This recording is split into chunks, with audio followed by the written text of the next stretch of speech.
Pandian store சீரியலில் இனி என்னடா போதும் தான் பார்க்க போகிறோம். இங்கே பாண்டியன் ரொம்பவே சந்தோஷமாக கடையில் உட்காந்துருக்காரு. அப்போது ஒரு ஆள் வராரு. வந்தோன்னே, என்ன பாண்டியா ரொம்ப சந்தோஷமாக இருக்கே அப்படிங்கிறாங்க. ஒன்றும் இல்லைங்க, வீட்டில் நினச்சேன், சந்தோஷமாக இருக்குது. எனக்கு கிடைச்சிருக்க மருமகமாக இருக்கிறவங்க ரொம்ப சூப்பரான ஆட்கள். சம்மந்தாரும் லேசுப்பட்டவங்க கிடையாது. என்ன 2 சம்மந்தாரும் பேச மாட்டாங்க அவ்வளோதான் அப்படின்னுட்டு இருக்காங்க. பாண்டியா, அவன் சொந்த மச்சின வீட்டில் நீ வந்து பொண்ணு எடுத்திருக்க, இதுக்கெல்லாம் கொடுத்து வச்சுருக்கணும் அப்படி இப்படின்னுட்டு இருக்காங்க. நான் எடுக்கலை, உங்களுக்கு தெரியாது, ஒன்றும் இல்லை, லவ் மேரேஜ் தான் அவங்க பண்ணிக்கிட்டாங்க. இருந்தாலும் வந்து கட்டி வச்சா கூட இப்படி பொண்ணுலாம் பார்த்துருக்க முடியாது, அந்தளவுக்கு சூப்பர் பொண்ணுங்களாக இருக்காங்க. நான் என்னமோ நினச்சேன், ஏற்ற வீட்டில் இருக்கும்போது அந்த பிள்ளை வந்து எதிரும் புதிருமா இருக்கும். செந்திலும் டபார்னு கல்யாணம் முடிச்சிட்டானே, அந்த பிள்ளை வந்து நம்ம வீட்டுக்கு சொல்ல கேட்குமா, இல்லை நாளைக்கு அவங்களுக்குள்ளே கரெக்டாக இருக்குமா அப்படின்னு நினச்சி நிறைய நாள் ஃபீல் பண்ணியிருக்கேன். ஆனால் வந்து இப்போ தான் தெரியுது அவங்க இவ்வளவுக்குள்ளே பண்பாக இருப்பாங்க அப்படின்னு சொல்லி நினச்சி கூட பார்க்கல அப்படிங்கிறாங்க. அது மாதிரி தான் பாண்டியா, நம்ம ஒன்று எதிர்பார்ப்போம், ஆனால் அது வேறு மாதிரி நடக்கும். நீ வந்து வந்த மருமக்கள் வந்து குடும்பத்தை பிரிச்சுருவாங்க, வச்சுருவாங்க, ஏதாவது ஏட்டி கூட்டி பேசுவாங்கன்னு நினச்சிருக்க, அது நடக்கலை அப்படிங்கிறாங்க. அது என்னமோ உண்மை தான் அப்படின்னு சொல்லிட்டு பேசிகிட்டு இருக்காங்க. அப்போ பழனி வராரு. பழனி நம்ம சரவணன் வந்து ஒரு இடத்துல வேலை பார்க்காமலாம் அவங்களுக்கு வேண்டியவங்களுக்கு ஒரு ஃபங்க்ஷனு, நான் ஃபங்க்ஷன் வீட்டுக்கு போய்ட்டு வந்துடுறேன், நீனும் செந்திலும் கடையை பார்த்துக்கோங்க, குமரேச மாமா டெலிவரி போயிருக்காரு அப்படிங்கிறாங்க. சரி மச்சான் அப்படிங்கிறாங்க. இந்த சூழ்நிலையில் கல்லால் உட்காந்துருக்காரு. இவங்க நேராக பைக் எடுத்துகிட்டு போகிறாங்க. அங்கே போகும்போது ஒரு கடங்காரன் வந்து அந்த ஃபங்க்ஷன் வீட்டுக்கு போகிறாங்க. அவங்க யாருன்னு பார்த்தீங்கன்னா, தங்கமயில் வீட்டில் வந்து கடை வாங்கியிருக்காங்க. ரொம்ப நாளாக ஒரு 20,000 வாங்கிட்டு வந்துட்டு கொடுக்கவே மாட்டுறாங்க அப்படின்னு சொல்லிட்டு அவர் ரொம்பவே கடுப்பில் இருக்கார். இவன் வீட்டில் தானே பொண்ணு கட்டி கொடுத்துருக்காங்க, இவன் இங்கே போகிறான் அப்படின்னு சொல்லிட்டு பார்க்குறாங்க. அந்த ஃபங்க்ஷன் வீட்டுக்கு போகிறாரு. என்ன சரவணா அப்படிங்கிறாங்க. தங்கமயிலும் நிற்கிறாங்க. ஓ கரெக்டு தான், இவன் மாமன் தான் அப்படின்னு சொல்லிட்டு இது பண்ணிக்கிட்டு இருக்காங்க. அங்கே போனோன்னே போய் மொய் கொடுக்குறாரு. போய் சாப்பிடும்பா அப்படின்னு சொல்லிட்டு போய் சாப்பிட்றாங்க. சாப்பிட்டு முடிச்சுட்டு அந்த ஓனர் சொல்கிறாங்க, கண்டிப்பாக வந்து நீங்களும் சரவணன் ரொம்ப நேரமாக நிற்கணும் வைக்கணும் அப்படின்னுட்டு இருக்காங்க. சரி கண்டிப்பாக நின்றுவோம் அப்படின்னு சொல்லிட்டு இருக்காங்க. இந்த சூழ்நிலையில் அவரை எப்படியாவது நம்ம பணம் சம்மந்தாட்டியாவது வாங்கலான்னு பார்த்தா இவங்க உள்ளே இருந்துகிட்ருக்காங்க, கல்யாண வீட்டுக்குள்ளேயே அப்படின்னு நினச்சிட்ருக்காங்க. அப்போ சரவணன் சொல்கிறாங்க, சரவணா நீ நேராக போய் தங்கமயில வீட்டில் விட்டு வந்துடு, நம்ம 2 பேரும் அங்கே பந்தி கிந்தி வைக்க வேண்டிய இருக்குது, நிறைய வேலை இருக்குது அப்படிங்கிறாங்க. சரிப்பா நான் விட்டு வந்துடுறேன் அப்படின்னு சொல்லிட்டு நேராக போய் விட்டு வராங்க. விட்டு வந்துட்டு பந்தி வச்சுட்டு கிடக்காங்க சரவணன். உடனே பாண்டியனும் வேலை பார்த்துட்ருக்காங்க. அப்போ சரவணனுக்கு ரொம்ப கஷ்டமாக இருக்குது. அப்பா நீங்கள் வேணால் வீட்டுக்கு கிளம்புங்கப்பா, நான் பந்தி வச்சுட்டு வரேன் அப்படிங்கிறாங்க. அப்படியே சரவணன் பார்த்து குணமாக பண்ணு, நான் அப்போ போயிட்டு வரேன் அப்படின்னு சொல்லிட்டு பைக் எடுத்துகிட்டு கிளம்புறாங்க. பின்னாடியே தங்கமயில் வீட்டில் கடன் கொடுத்தவர் பின்னாடியே ஃபாலோ பண்ணி வர்றாரு. 2-3 பேர் ஃபோன் அடிக்காங்க. ஃபோன் அடித்தோன்னே பாண்டியனை மறிச்சுன்னு போட்டுறாங்க. ஏங்க என்னையும் மறிச்சுன்னு போட்டீங்க என்ன அப்படிங்கிறாங்க. உடனே அந்த கடங்கார் வராரு. வந்து சொல்கிறாரு, உன் சம்மந்தி வந்து என்கிட்ட வந்து 20,000 வாங்கிட்டு ரொம்ப நாளாக தராமல் இருக்கான். நீங்கள் என்கிட்ட பணத்தை வாங்கிட்டு செம்மமாக லாந்து வைங்க, வெள்ளையும் சொல்லியமாக லாந்து வைங்க, நாங்கள் உங்களுக்கு பணத்தை கொடுத்துட்டு நாங்கள் வந்து கோட்டிக்கார மாதிரி அலையணுமா? அந்த மண்டபத்தில் உனக்காக எவ்வளோ நேரம் வெயிட் பண்ண வைக்க? உன் சம்மந்தி தர வேண்டியது நீ தான் தரணும், அவன் வீட்டில் பொண்ணு எடுத்துருக்கல, அவன் பட்ட கடனுக்கு உனக்கு பங்கு இருக்குல்ல அப்படி இப்படின்னு சொல்லிட்டு பேசுகிறாங்க. ஏங்க யாராங்க சொல்கிறீங்க? என் சம்மந்தார் எல்லாருமே வந்து பெரிய பணக்காரங்க, தொழில் பிஸ்னஸ் பண்ணுறவங்க. அவங்க எப்படிங்க 20,000 உங்கள்கிட்ட கடன் கொடுக்க முடியாமல் இருப்பாங்க? அதுவும் இத்தனை வருஷமாக கொடுக்கலன்னு சொல்கிறீங்க, வைக்கிறீங்க அப்படி இப்படிங்கிறாங்க. ஆமாய்யா, உன் சம்மந்தார் வந்து 7 வருஷமாக எனக்கு வட்டியும் தரல, அதிலும் தரல, ஒன்றும் தரல, அது பல 1000 ஆயிடுச்சு. எனக்கு இப்போ கிடைக்க நான் கைப்பற்றணும்ல, பணம் தான் கொடு அப்படிங்கிறாங்க. ஏங்க எனக்கு யாருன்னே தெரியாது, நீங்கள் கொடுக்கணும் வைக்கணும்னு சொல்லிட்டு இருக்கீங்க அப்படிங்க. உன் சம்மந்தார் தெரியாதா? நாங்கள் போகிற போக பார்த்தா நீ நான் அவனும் இல்லைன்னு சொல்லுவோம் போலையே, அதெல்லாம் சரி வராது, ஏய் அவன் பைக்கை எடுங்க அப்படிங்கிறாங்க. யோ பைக் ஏன் பைக்கா அப்படிங்கிறாங்க. உடனே தூர போயா அப்படின்னு சொல்லிட்டு பாண்டியனை இழுத்து கீழே விட்டுறாங்க. இந்த செய்தியை வந்து நேராக வீட்டுக்கு ஃபோன் பண்ணி சொல்கிறாங்க. கோமதி இந்த மாதிரி ஒரு 4 பேர் வந்து என் பைக்கை எடுத்து போயிட்டாங்க, கேட்கும்போது உன் சம்மந்தி வந்து பணம் தரணும், அதுக்கு நீ தான் பொறுப்பு அப்படின்னு சொல்லிட்டு போயிட்டாங்க. நம்ம சம்மந்தி யாருமே கடை வாங்க போகிறதில்ல. தங்கமணி வீட்லையாக இருக்கட்டும், ராஜி வீட்லையாக இருக்கட்டும், மீனா வீட்லையாக இருக்கட்டும், மீனா வீடு வசதியான வீடு, ராஜி வீடை கேட்க வேண்டாம், அவங்களும் வசதி தான். தங்கமயில் அப்போவுமே பெரிய அளவில் பிஸ்னஸ் பண்ணுறாங்க. ஒருவேளை வந்து நீ ஆள் தெரியாமல் வந்து வண்டி எடுத்துகிட்டு போகிறாங்களா, இல்லைன்னா வேண்டாதைக்கு செய்தாங்களான்னு எதுவுமே தெரில எனக்கு அப்படி இப்படிங்கிறாங்க. என்னங்க சொல்கிறீங்கன்னு சொல்லிட்டு அழுகிறாங்க. இந்த சூழ்நிலையில் கதிர் வேலைக்கு போய்ட்டு வராரு. வந்தோடனே என்னம்மா என்னாச்சு அப்படிங்கிறாங்க. டேய் உங்கள் அப்பாட்ட யாரோ பைக்கை பிடிங்கிட்டு போயிட்டாங்கடா அப்படிங்கிறாங்க. பிடிங்கிட்டு போயிட்டாங்களா அப்படின்னு சொல்லிட்டு கதிர் இது அப்பா எங்கே இருக்காங்க முதல்ல கேளுங்க அப்படிங்கிறாங்க. உடனே டேய் உங்கள் அப்பா வந்து இந்த இடத்துல நிற்காரான் அப்படிங்கிறாங்க. உடனே கதிர் பைக் எடுத்துகிட்டு பாஞ்சு போகிறாரு. செய்தி கேட்ட செந்தில், பழனி எல்லாருமே போயிடுறாங்க. மச்சான் என்னாச்சு மச்சான் மச்சான் என்னாச்சு அப்படின்னு பழனி கேட்குறாரு. அப்பா என்னப்பா ஆச்சு அப்படின்னு இவங்களும் கேட்குறாங்க. டேய் யாருன்னே தெரில, உங்கள் சம்மந்தி என்கிட்ட 20,000 கடன் வாங்கிட்டு பணத்தையும் தர மாட்டேங்கான், வட்டியும் தர மாட்டேங்கான். நீங்கள் வெள்ளஞ்சொல்லியமாக லாந்தீங்க, நான் அசிங்கப்பட்டு இருக்கணுமா அப்படின்னு சொல்லிட்டு என்னை பைக் அப்படின்ட்டு போயிட்டாங்க. ஆனால் உண்மையிலே அது உண்மையா பொய்யான்னு எனக்கு எந்த வரமே தெரியல அப்படிங்கிறாங்க. உடனே கதிர் சொல்கிற அந்த இடத்துல ஏதாவது சிசிடிவி ஃபுட்டேஜ் இருக்கான்னு பார்க்கணுமா, அது யாருன்னு தெரிஞ்சால் சும்மா விடக்கூடாது வைக்கக்கூடாது அப்படின்னுட்டு இருக்காங்க. உடனே செந்தில் சொல்கிறாங்க ஆமாம் கொடுக்கக்கூடாது அப்படின்ட்டு இருக்காங்க. சரவணனுக்கு இந்த செய்தியை கதிர் ஃபோன் பண்ணி சொல்கிறாரு. சரவணன் வந்துடுறாங்க. இப்போ யாருப்பா அவன் எவனு தெரியட்டும், கதிர் விடவே கூடாது, விழுன்னு வெளுத்தி ஆகணும் அப்படி அப்படிங்கிறாங்க. டேய் முதல்ல பைக்கு என்னாச்சுன்னு பாருங்கடா அப்படிங்கிறாங்க. உடனே கதிர் எங்கே போய் சிசிடிவி ஃபுட்டேஜை பார்ப்போன்னு சொல்கிறாங்க. பார்க்குறாங்க. பாண்டியன்ட்ட பைக்கை வாங்கின இடத்துல வந்து சிசிடிவி ஃபுட்டேஜ் எதுவுமே இல்லை. அப்போது எதுவுமே இல்லையே எப்படி இது பண்ணுறது அப்படி இப்படின்னுட்டு இருக்காங்க. உடனே கதிர் கேட்குறாங்க, அப்போ அந்த வண்டி புக்கெலாம் வீட்டில் தான் இருக்கா அப்படின்னு கேட்குறாங்க. இருக்குது வீட்டில் தான் இருக்குது அப்படிங்கிறாங்க. உடனே வாங்கப்பா வீட்டுக்கு போகலாம் அப்படின்னு சொல்லிட்டு நேராக வீட்டுக்கு போகிறாங்க. வீட்டுக்கு போனோன்னே அப்பாட்டே வண்டி பிடிங்கிட்டு போயிருக்கானா, அவன் அவனு தெரியலையா அப்படி இப்படின்னு பேசிகிட்டு இருக்காங்க. அப்போ தான் தங்கமயிலே சமையல் பண்ணிட்டு வராங்க. இங்கே எல்லோரும் ஒரு மாதிரி என்னத்த நீ ஒரு மாதிரி இருக்கீங்க அப்படிங்கிறாங்க. வீட்டில் என்னென்ன இருக்குன்னே தெரியாமல் தரமானே இருக்குது அப்படிங்கிறாங்க. அத்தை நான் சமையல் வீட்டுக்கு போனேன் ஒன்றுமே தெரியல சொல்லுங்க அத்தை அப்படிங்கிறாங்க. இல்லை உங்கள் மாமாட்ட யாரோ வந்து வழி மறித்து பைக்கை பிடிங்கிட்டு போயிட்டாங்களாம். அது போக வந்து உங்கள் சம்மந்தி கடனை வாங்கிட்டு உங்கள் பாட்டில் சுற்றுவாங்க. நாங்கள் வந்து இழிச்சு வேணாம், உன் சம்மந்தி தர வேண்டிய கடனுக்கு நீ தான் தரணும் அப்படின்னு சொல்லிட்டு பைக்கை பிடிங்கிட்டு போயிட்டாங்க அப்படிங்கிறாங்க. அப்போ தான் தங்கமயிலுக்கு ஆகா நம்ம அப்பா வாங்கின கடத்துக்கு தான் பிடிங்கிட்டு போயிட்டாங்க போலயே அப்படின்னு சொல்லிட்டு இப்படி பிடுங்குற அளவுக்கு யாரும் இல்லையே, எங்கள் அப்பாவும் பிஸ்னஸ் பெரிய அளவில் பண்ணுறாரு, அதே மாதிரி ராஜி வீட்லேயும் வந்து இது பண்ணுவாங்களா, இல்லை மீனா வீட்டில் பண்ணியிருப்பாங்களா அத்தை அப்படிங்கிறாங்க. ஏய் தங்கமயில் நீ என்ன நினச்சிட்ருக்க, எங்கள் அண்ணன்லாம் பெரிய கோடிக்கணக்கில் பணம் பண்ணுறவன், செலவு பண்ணுறவன். அவன் எப்போவுமே அக்கௌண்ட்டில் 50,00,000 மேலே வச்சுருப்பான். அவனா வெறும் 20,000 கொடுக்க முடியாமல் இருக்க போகிறான், நீ வேறு அப்படிங்கிறாங்க. அப்போ மீனா அப்பா கடன் வாங்கியிருப்பாங்களோ அப்படிங்கிறாங்க. மீனாவுக்கு சரியான கோவம் வந்துடுது. என்ன தங்கமயில் பேசிட்டுருக்கீங்க, எங்கள் அப்பா எத்தனை லட்ச ரூபா வரவு செலவு பார்ப்பாங்க உங்களுக்கு தெரியுமா, எங்களுக்கு எவ்வளோ வசதி இருக்குன்னு உங்களுக்கு தெரியுமா அப்படி இப்படின்னுட்டு இருக்காங்க. மீனா மாமா சொல்கிறாங்களே உங்கள் சம்மந்தி தான் வந்து பணம் தர வேண்டிய பணத்துக்கு தான் வந்து வண்டி பிடிங்கி போயிட்டுன்னு சொல்கிறாங்களே அதான் கேட்டேன் அப்படிங்கிறாங்க. ஏன் உங்கள் அப்பா சம்மந்தி தானே அப்படிங்கிறாங்க. என்ன மீனா சொல்கிறீங்க, எங்கள் வீட்டில் எவ்வளோ வசதி இருக்குது நீங்களே பார்த்துருக்கீங்களா அப்படிங்கிறாங்க. நான் பார்க்கல தங்கமயில், நீங்கள் சொன்னீங்க நாங்கள் கேட்டுக்கிட்டோம் அவ்வளோதான் அப்படிங்கிறாங்க. தங்கமயில் முழிக்காங்க. பொறி வச்சு பிடிச்சிடக்கூடாது அப்படின்னு சொல்லிட்டு முடிச்சிட்ருக்காங்க. அப்போ என்ன தான் பேசுகிறாங்கன்னு நோட் பண்ணுவோம் அப்படின்னு சொல்லிட்டு பார்க்குறாங்க. அப்போ கதிர் சொல்கிறாங்க, இப்போ வண்டி புக் இருக்குது, அந்த இடத்துல சிசிடிவி ஃபுட்டேஜ் இல்லைனா கூட மற்ற இடத்துல இருந்து அந்த இடத்துல நீங்கள் அங்கே கல்யாண மண்டபத்துலேருந்து வந்திருக்கீங்க, பின்னாடியே ஃபாலோ பண்ணி வந்ததாக சொல்லுதீங்க. அப்போ அங்கேருந்தே கேமராவை பார்க்கணுன்னா நம்மளால் பார்க்க முடியாது, நம்மகிட்ட தரவே மாட்டாங்க. போலீஸை கம்ப்ளைண்ட் பண்ணாங்கன்னா போலீஸ் பார்த்துருவாங்கப்பா யார் பின்னாடி வந்தாங்க ஏது வந்தாங்கன்னு சொல்லிட்டு, அவங்கள்ட்ட சொல்லி அரெஸ்ட் பண்ணி வண்டி வாங்கிடலாம்ப்பா அப்படிங்கிறாங்க. சரிடா வாங்க அப்போ ஸ்டேஷனுக்கு போவோம் அப்படின்னு சொல்லிட்டு கிளம்புறாங்க. அப்போ குழலி மாப்பிள்ளையும் வந்துடுறாங்க. என்னம்மா என்ன பிரச்சனை அப்படிங்கிறாங்க. இந்த மாதிரி ஆச்சு அப்படிங்கிறாங்க. ஏன்டா முதல்ல சொல்லிட்டு வேண்டியதுனா நான் வைக்கலோட ஸ்டேஷனுக்கு வந்துருக்கோம்ல, நீங்கள் அங்கேயே வந்துருக்கலாம்ல அப்படிங்கிறாங்க. இல்லை ஆர்சி புக்கெல்லாம் எடுக்கணும்ல, நம்ம தான் அங்கே கிளம்புறோம் அப்படி இப்படின்னுட்டு இருக்காங்க. இந்த சூழ்நிலையில் தங்கமயிலுக்கு ரொம்பவே பயமாயிருது. ஆகா அப்பா வாங்கின கடனுக்கு தான் வந்து அவங்க வண்டி எடுத்து போயிட்டாங்கன்னு சொல்லிட்டு கன்ஃபார்ம் ஆயிடுது. ஆனால் வந்து இந்த விஷயம் நம்ம வீட்டுக்கு தெரிய வாய்ப்பு இல்லை. சீக்கிரம் இதை எப்படியாவது தடுத்து நிறுத்தணும். ஏன்னா போலீஸுக்கு போயிட்டாங்கன்னா கண்டிப்பாக அந்த பைக்கை வாங்கிட்டு போனோன்னே கண்டுபிடிச்சிருவாங்க. கண்டுபிடிச்சாங்கன்னா எங்கள் அப்பா தான் வந்து கடன் வாங்கியிருக்காங்க, எங்கள் அம்மா வந்து வாங்கியிருக்காங்கன்னு சொல்லிட்டு தெரிஞ்சு போகும். அப்படி தெரிஞ்சு போச்சுன்னா எங்கள் வீட்டினுடைய பொய் எல்லாமே புரிஞ்சு போகும், என் வாழ்க்கை அதோடு முடிஞ்சிடும் அப்படின்னு சொல்லிட்டு நேராக வீட்டுக்கு ஃபோன் அடிக்காங்க. என்ன தங்கமயில் எப்படி இருக்க அப்படிங்கிறாங்க. ஏம்மா அதெல்லாம் இருக்கட்டும், ஏம்மா அப்பா இப்படி பண்ணுறாரு அப்படிங்க. அப்பா என்னடி பண்ணார் அப்படிங்கிறாங்க. யார்கிட்டயோ 20,000 வாங்கியிருக்காராம், திருப்பி கொடுக்கலையா, உங்கள் அப்பா பழைய 20,000 வாங்கியிருக்காருடி, அதெல்லாம் கொடுக்கணும்னா பல கோடி ரூபா வேணும் அப்படிங்கிறாங்க.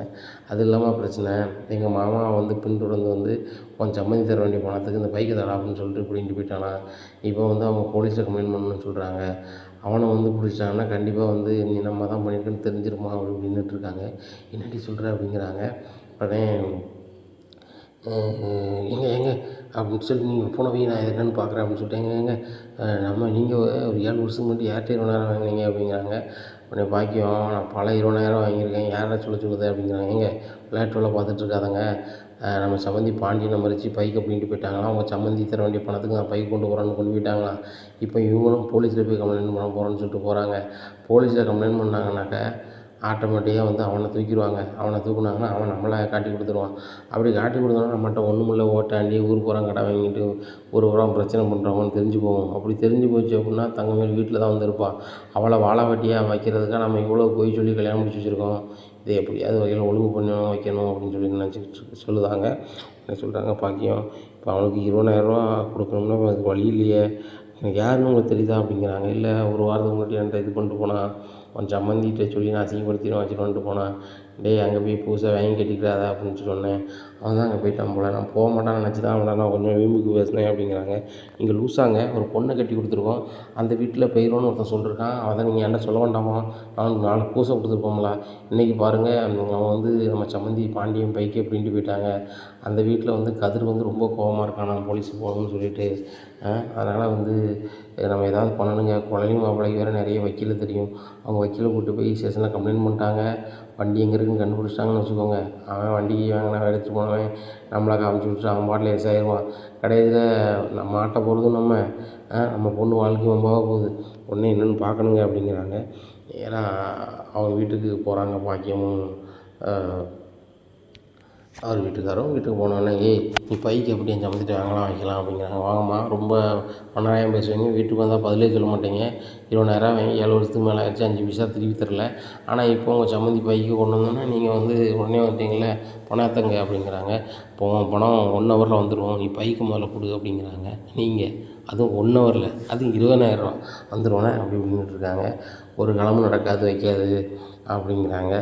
உடனே அதெல்லாம் எனக்கு தெரியாது சரியா,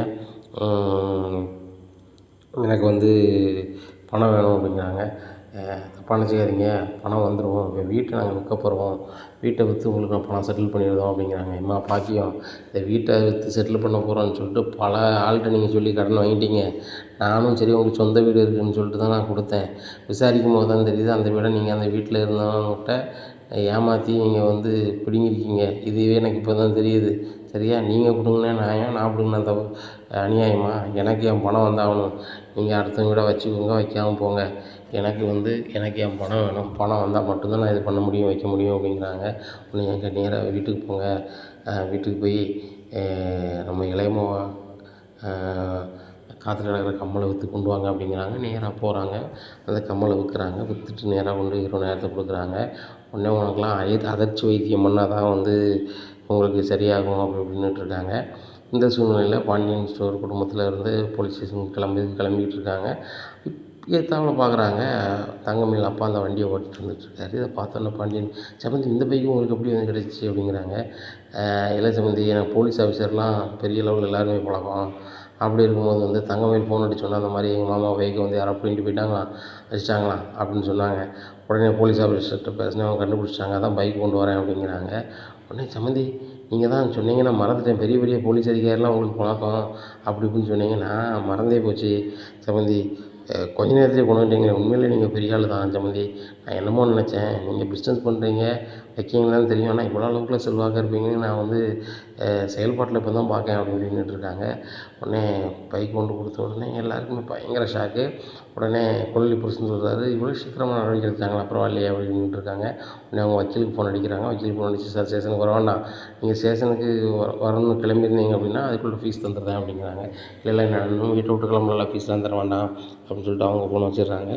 உடனே கொள்ளி கேட்குறாங்க, அதுக்குள்ளே எப்படி கண்டுபிடிச்சாங்க போலீஸு அப்படி இப்படிங்கிறாங்க.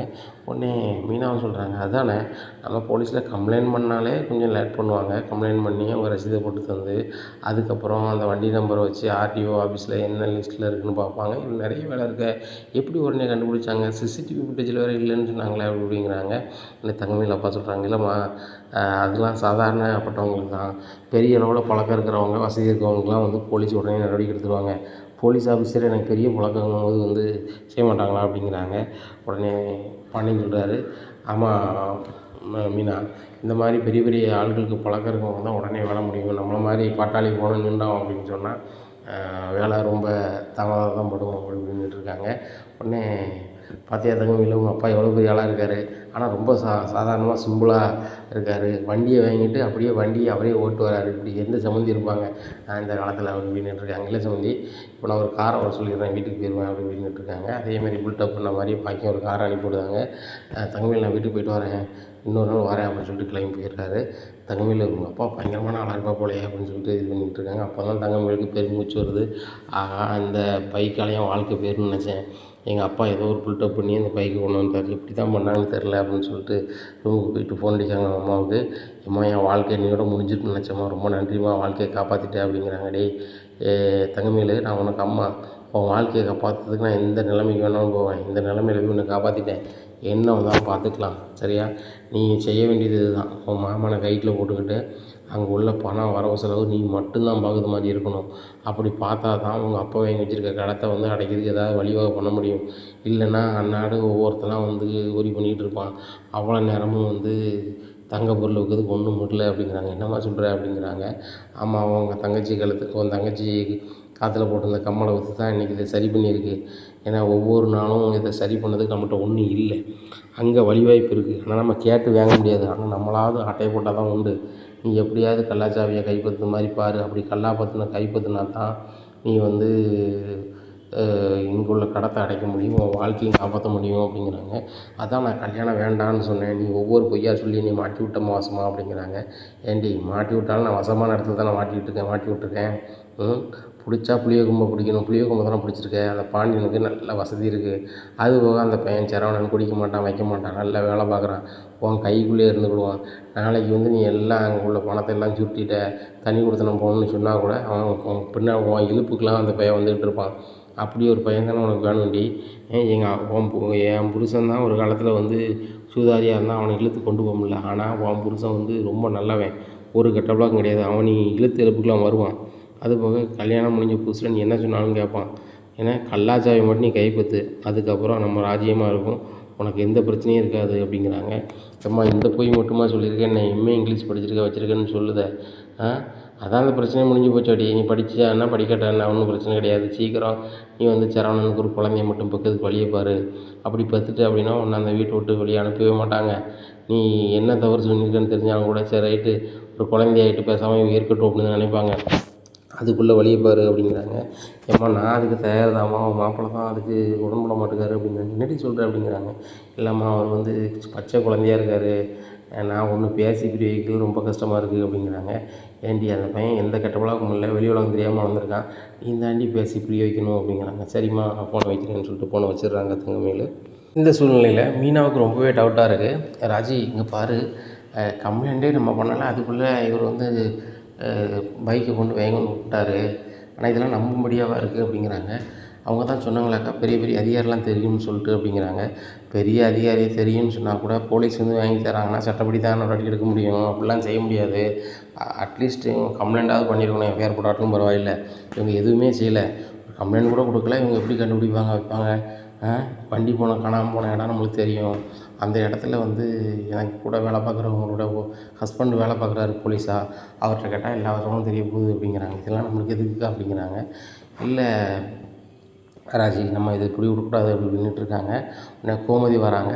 என்னடி என்ன பேசிகிட்டு இருக்கீங்க அப்படிங்கிறாங்க. அத்தை இந்த பைக்கு உங்கள் சம்மந்தாரை கொண்டு கொடுத்தா அது எப்படி சாத்தியம் அப்படிங்கிறாங்க. ஏண்டி அவருக்கு பெரிய பெரிய போலீஸ்லாம் பழக்கம்னு சொல்கிறாருடி அப்படிங்கிறாங்க. அத்தை அவர் சொல்கிறதுக்கும் அவர் செய்கிற செயலுக்கும் சம்மந்தம் இல்லாமல் இருக்குது சார், அவங்க வந்து இப்போ எல்லாமே போய் சொல்கிற மாதிரியான தோணுது அப்படிங்கிறாங்க. ராஜி நீ ட்ரைனிங் போயிட்டு வந்ததுலேருந்தே நீ வித்தியாசமாக தான் பேசிகிட்டு இருக்க அப்படிங்கிறாங்க. அத்தை இதை கண்டுபிடிச்சி காட்டுறேன் அப்படிங்கிறாங்க. ராஜி நீனாவது இதை நம்பு, இதை விடுங்க, நம்ம வீட்டு வேலையை பார்ப்போம் அப்படிங்கிறாங்க. அத்தை என்ன பார்க்கணும் அப்படிங்கிறாங்க. நைட்டு சாப்பாட்டுக்கு எல்லோரும் ரெடி பண்ணிடி அப்படிங்கிறாங்க. அங்கே பாருங்கள் அப்படிங்கிறாங்க. தங்கமயில் அங்கே நைட்டு சாப்பாடு ரெடி பண்ணிகிட்ருக்காங்க. இதை பார்த்தோன்னா கோமதிக்கு ரொம்பவே கடுப்பாகுது. என்னடி இவா எல்லோரும் சேர்ந்து தானே சமைக்கணும்னு சொன்னோம், இப்போ என்ன இவன் மட்டும் சமைச்சிட்ருக்கா அப்படின்னு சொல்லிட்டு, தங்கமயில் எல்லோரும் தான் சேர்ந்து சமைக்கலாமா அப்படிங்கிறாங்க. இல்லை எனக்கு சமைச்சு பழக்கமாகிட்டு இப்படி வந்து நீங்கள் வந்து இடைஞ்சல் பண்ணாதீங்க, தயவு செய்து போங்க, நான் சமைக்கிறேன் அப்படிங்கிறாங்க. உடனே கோமதி வேறு வழி இல்லாமல் வந்துடுறாங்க. என்னத்தை அங்கே உங்கள் சம்பம் பழிக்கலையா அப்படிங்கிறாங்க. ராஜி சொல்கிறாங்க, நம்ம சொன்னால் அத்தை சொன்னால் கேட்போம், ஆனால் வந்து தங்கமயில் அக்கா கேட்பாங்களா, அவங்க மூத்த மருமகள் அப்படிங்கிறாங்க. கிழிச்ச மருமகா அப்படி இப்படின்னு இருக்காங்க. சரி நான் போகிறேன் ரொம்ப அப்படின்னு சொல்லிட்டு போயிடுறாங்க. அப்போ மீனா ஃபோன் அடிக்கிறாங்க அவங்க கூட வேலை பார்க்குறவங்களுக்கு. அக்கா அவங்க வீட்டுக்கார் வந்து இந்த ஊரில் தானே வேலை பார்ப்பாங்க அப்படிங்கிற. ஆமாம் அப்படிங்கிறாங்க. அங்கே ஏதாவது ஒரு பைக்கு காணலன்னு சொல்லி கம்ப்ளைண்ட் எதுவும் ஆயிருக்கா அப்படிங்கிறாங்க. உடனே இரு நான் கேட்டு சொல்கிறேன் அப்படின்னு சொல்லிட்டு அவங்களுக்கு ஃபோன் அடிக்கிறாங்க. இந்த மாதிரி என் கூட மீனா வேலை பார்க்கல ட்ரைனிங்கில் கூட பார்த்தோமே அப்படிங்கிறாங்க. ஆமாம் அந்த பொண்ணோட மாமனார் பைக்கு யாரோ பிடிங்கிட்டு போயிட்டாங்களா, அது காணலைன்னு சொல்லிட்டு கம்ப்ளைண்ட் எதுவும் ஆயிருக்கா அப்படிங்கிறாங்க. அப்படி எந்த கம்ப்ளைண்ட்டும் ஆகலையாம்மா அப்படிங்கிறாங்க. இல்லை உங்கள் போலீஸ் ஸ்டேஷன்லேருந்து ஏதாவது வாங்கி கொடுத்தாங்களா, உங்கள் அதிகாரிகள் எதுவும் வாங்கி கொடுத்தாங்களா அப்படிங்கிறாங்க. நான் தானம்மா ரைட்ரு, எனக்கு தெரியாமல் ஒன்றும் நடக்காது, அப்படி ஒரு சம்பவமே நடக்கலை வைக்கல அப்படிங்கிறாங்க. உடனே மீனாவுக்கு ஃபோன் பண்ணி சொல்கிறாங்க. மீனா அவங்க மாமனாருக்கு வந்து பைக்கு காணாமல் போய் நீ சொல்கிற, ஆனால் என் வீட்டுக்காரர் தான் ரைட்டராக இருக்கார், அவர் சொல்கிறாரு இந்த மாதிரி அப்படி ஒரு பெட்டிஷனும் வரல, அப்படி ஒரு வேலையும் நடக்கலை, இன்ஸ்பெக்டர் வெளியூர் போயிருக்காங்க, இன்சார்ஜ் வந்து எஸ்ஐ தான் பார்க்குறாங்க, எஸ்ஐ கூட ஒரு ஃபங்க்ஷனுக்கு போயிருக்கிறாங்க அப்படின்னு சொல்கிறாங்க அப்படிங்கிறாங்க. இதை கேட்டால் மீனா ரொம்பவே ஷாக் ஆகிறாங்க. உடனே ராஜினி நான் நினச்சது சரியாக போச்சு, போலீஸ்லாம் அவங்களுக்கு வாங்கி கொடுக்கல, இது வந்து வந்து நான் நினச்சது சரி தான் அப்படி இப்படிங்கிறேன். என்னக்கா சொல்கிறீங்க அப்படிங்கிறாங்க. இப்போ தான் அந்த அக்கா ஃபோன் அடித்தாங்க, ஏன்னா ஃபோன் அடித்து உள்ளதை சொல்லிட்டாங்க. அந்த ஸ்டேஷனில் அவங்க வீட்டுக்காரர் தான் ரைட்டராக இருக்காராம். அந்த ஸ்டேஷன்லேருந்து யாருக்கும் எந்த பைக்கும் வாங்கி கொடுக்கலையாம், எந்த கம்ப்ளைண்ட்டும் கிடையாதாம். அப்போ பைக்கு எப்படி இந்த தங்கமயில் அப்பாவுக்கு கிடச்சிச்சு? தங்கமயில் தான் அவங்க வீட்டுக்கு ஃபோன் பண்ணி சொல்லியிருக்கணும், நம்ம வீட்டிலேருந்து யாருமே அவங்க அப்பாட்ட சொல்லலை, பைக்கு உடனே வந்திருக்கு, இதில் ஏதாவது புதிர் இருக்கா இல்லையா அப்படிங்கிறாங்க. ஆமாக்கா எனக்கு கூட கொஞ்சம் டவுட் வருது அப்படிங்கிறாங்க. டவுட்டா? இது பெரிய டவுட்டு தான், சரியா, இதை வந்து நம்ம அத்தைக்கிட்டே கிளியர் பண்ணுவோம் அப்படின்னு சொல்லிட்டு அத்தை அத்தை அப்படிங்கிறாங்க. என்னடி அப்படிங்கிறாங்க. வாங்கத்தை அப்படிங்கிறாங்க. கூப்பிட்றாங்க. கூப்பிட்டு இந்த மாதிரி தங்கமயில்கிட்ட ஒன்று கேட்கணும் அப்படிங்கிறாங்க. என்னடி கேட்கணும் அப்படிங்கிறாங்க. இல்லை பைக்கு வந்து அவங்க அப்பா வாங்கி கொடுத்தாங்க அப்படிங்கிறாங்க. ஆமாடி அவங்க அப்பா வாங்கி கொடுத்தாங்க, பெரிய நன்றி தான் அவருக்கு அப்படி அப்படிங்கிறாங்க. அதெல்லாம் இருக்கட்டும் அத்தை, அந்த பைக்கு வந்து காணாமல் போன ஸ்டேஷனில் சொல்லி தானே வாங்கியிருந்தாங்கன்னு சொன்னாங்க. ஆமாம் போலீஸ் பெரிய அதிகாரி தெரியும், சொல்லி ஸ்டேஷன்லேருந்து இன்ஸ்பெக்டர் வாங்கி கொடுத்தாங்கன்னு சொன்னாங்க அப்படிங்கிறாங்க. இன்ஸ்பெக்டரே லீவாம், அங்கே வந்து ஒரு டைரக்ட் எஸ்ஐ தான் பார்க்காராம், அவரும் ஒரு ஃபங்க்ஷன் வீட்டுக்கு போயிருக்காராம், இன்சார்ஜ் வந்து ரைட்டர் தான் பார்த்துட்ருக்காராம், 2 எஸ்எஸ்ஐ தான் இருக்காங்களாம் அப்படிங்கிறாங்க. அப்படி இதெல்லாம் உனக்கு எப்படி தெரியும் அப்படிங்கிறாங்க. இல்லை அத்தை என் கூட வேலை பார்க்குறாங்க, அவங்க ட்ரைனிங் வந்திருந்தாங்க, ஆனால் அவங்க ஆஃபீஸ் வேறு, ஆனால் அவங்க ஹஸ்பண்ட் வந்து அந்த ஸ்டேஷனில் தான் வேலை பார்க்குறாங்க. அது ஞாபகம் வந்து தான் அவங்களுக்கு ஃபோன் அடித்து கேட்டேன், அவங்க வீட்டுக்காருக்கு ஃபோன் அடித்து கேட்டாங்க. அப்படி ஒரு கம்ப்ளைண்ட்டும் ஆகலை, அப்படி ஒரு அதிகாரியும் இங்கே இல்லை, அப்படி அதிகாரியும் வாங்கி யாருக்கும் பைக்கும் கொடுக்கல வைக்கலன்னு சொல்கிறாங்க. அப்படி இருக்கும்போது தங்கமயிலோட அப்பா எப்படி வாங்கியிருக்க முடியும் அப்படின்னு சொல்லி மீனா கேட்குறாங்க. ஆமாடி எனக்கு ஒரு டவுட்டாக தான் இருக்குது அப்படின்னுட்டு இருக்காங்க. வாங்க தங்கமயில்கிட்ட கேட்போம் அப்படிங்க. எதுவும் கேட்டு வேறு எதுவும் சம்மந்திக்கு சொல்லி கஷ்டமாயிராம மனசுக்கு அப்படிங்கிறாங்க. அதெல்லாம் பார்த்துக்கலாம் தான் வாங்க அப்படின்னு சொல்லிட்டு போகிறாங்க. தங்கமயில் அப்படிங்கிறாங்க. அக்கா தங்கமயில் அக்கா அப்படிங்கிறாங்க மீனா. சொல்லு மீனா அப்படிங்கிறாங்க. இல்லை உங்கள் அப்பா எப்படி போலீஸ்லேருந்து பைக் வாங்கினாங்க அப்படிங்கிறாங்க. எங்கள் அப்பாவுக்கு எல்லா போலீஸ் அதிகாரியுமே பழக்கம் தான், எப்போவுமே எங்கள் வீட்டுக்கு வந்து செலவுக்குலாம் வாங்கிட்டு போவாங்க அப்படி இப்படின்னு பில்டப் பண்ணுறாங்க. அதெல்லாம் இருக்கட்டும், அந்த ஸ்டேஷனில் ரைட்டராக இருக்கவங்க என் கூட வேலை பார்க்குறவங்களோட ஹஸ்பண்டு தான் அப்படிங்கிறாங்க. உடனே தங்கமயில் ஒரு மாதிரி மூஞ்சி வேர்த்து ஊற்றுது.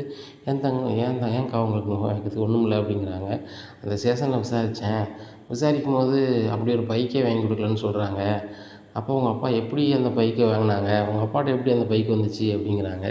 இதை கேட்டால் தங்கமயில் ரொம்பவே ஷாக் ஆகிறாங்க. ஆஹா இந்த மீனா துருவி கேட்கல, ஒருவேளை வந்து எங்கள் அப்பா கடன் கொடுக்கறதுக்காக தான் வந்து அந்த கடன்காரன் பிடிங்கிட்டு போயிட்டாங்க, இதையும் கண்டுபிடிச்சிருவாளோ அப்படின்னு சொல்லிட்டு ரொம்பவே ஒரு மாதிரி முழிக்காங்க.